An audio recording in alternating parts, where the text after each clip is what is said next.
Hello, কেমন আছো তোমরা সকলে? আশা করি তোমরা সকলে ভালো আছো আর আমরা খুব খুব ভালো আছি। এতদিন তো অনেক রেসিপি হলো, আজকে একটু মাছ ফ্রাই করা যাক। অনেকদিন ধরে খেতে ইচ্ছে হচ্ছিল, তাই বাবাকে বললাম চিংড়ি মাছ এনে দাও, ফ্রাই করব। বাজার থেকে বাবা বড় বড় সাইজের চিংড়ি মাছ এনেছে, এগুলোকে এবারে ফ্রাই করব। ভালো করে কেটে পরিষ্কার করে ধুয়ে তারপরে নুন হলুদ লঙ্কা গুঁড়ো মাখিয়ে এবারে কিন্তু এটাকে ফ্রাই করব। বেশি কিছু লাগে না কিন্তু, ব্যাস এইটুকুই। খেতে সত্যি দারুণ হয়। সকালবেলায় এটা কিন্তু খুব ভালো লাগে গরম ভাতের সাথে খেতে।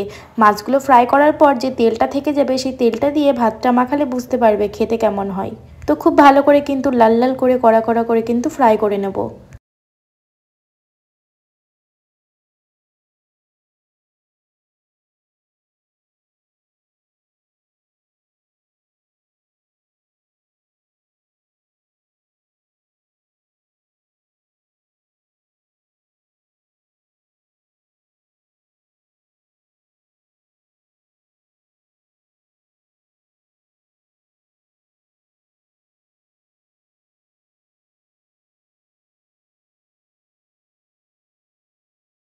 মাছটা তো পুরোপুরি ফ্রাই হয়ে গেছে, তোমরা কিন্তু অবশ্যই বাড়িতে বানিও আর কেমন লাগছে অবশ্যই বলো। টাটা।